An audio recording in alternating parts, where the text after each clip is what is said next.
గడిచిన ఈ 5 ఏళ్లలో వైసీపీ పాలన గురించి మీ అభిప్రాయం ఏంటి? గడిచిన 5 సంవత్సరాలలో వైసీపీ పాలన ప్రజాస్వామ్యాన్ని గొడ్డలు పెట్టలాగా ఉన్నది.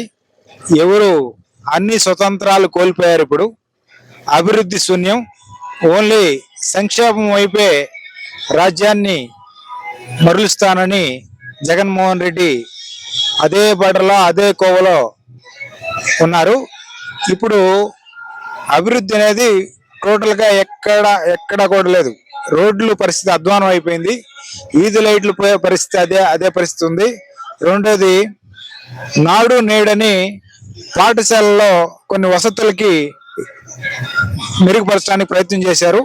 కానీ అవి కూడా ఈరోజు కాంట్రాక్టర్లు చాలా ఇబ్బంది పడే పరిస్థితి వచ్చింది. సార్, అలాగే సర్వేపల్లి నియోజకవర్గం సంబంధించి సోమిరెడ్డి గారి గురించి అండ్ నెల్లూరు నగరానికి సంబంధించి నారాయణ గారికి గెలిచేదానికి ఎంతవరకు అవకాశం? సోమిరెడ్డి గారు 100% గెలిచేదానికి అవకాశాలు ఉన్నాయి. ఎందుకంటే ఇక్కడ స్థానిక మంత్రి, ఇక్కడ ఎమ్మెల్యే వారు అన్ని రకాల దోపిడీకి తెరదీశారు. ఒకవైపు ఇసుక, ఒకవైపు మైన్స్, ఇంకొక వైపు గ్రావిలు, ఇంకొక వైపు ఇళ్ల ప్లాట్లలో కూడా దందాలు చేసి వీటన్నిటికీ కారణం కాకుండా మెయిన్ గా ఇక్కడ ఆదాయ వనరు ఏదంటే ఈ జిల్లాకి కృష్ణపట్నం పోర్ట్ నుంచి వచ్చే ప్రతి కంటైనర్ దగ్గర, ప్రతి లారీ దగ్గర ఇంతని రేటు పెట్టి వసూలు చేసి ఈ రోజు ఆ కంటైనర్ టెర్మినల్ కూడా మద్రాసుకు పంపించే పరిస్థితి వచ్చేసింది ఈ జిల్లాకి.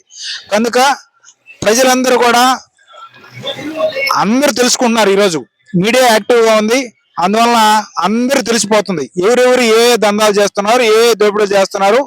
యాక్టివ్ గా ఎవరైతే ఉంటారో, ఈ రోజు నేను యాక్టివ్ గా మాట్లాడితే రేపు ఉదయానికి నా మీద కేసు, ఆ 2 రోజుకో 3 రోజుకో 307, ఇంకా లొంగకపోతే ఇంకేదన్నా కేసు, ఇట్లా రకరకాల కేసులతో ఒక సామాన్య మానవుడికి కూడా కేసులు లేని పరిస్థితి ఈ సర్వేపల్లి నియోజకవర్గంలో లేదు.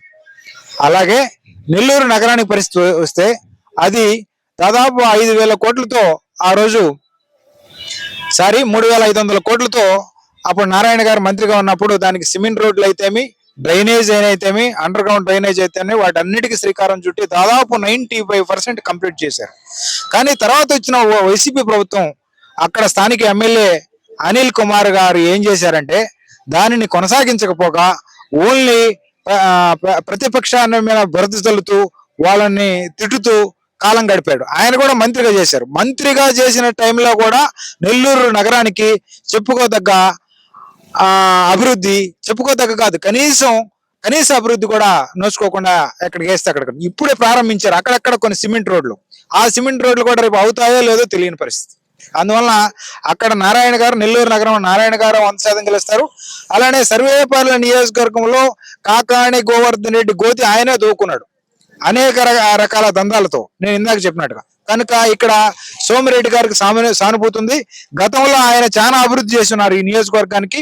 అందువల్ల ఆ అభివృద్ధి ఆయన శ్రీరామ రక్షగా సోమిరెడ్డి గారిని గెలిచేదానికి అవకాశాలు ఉంటాయి.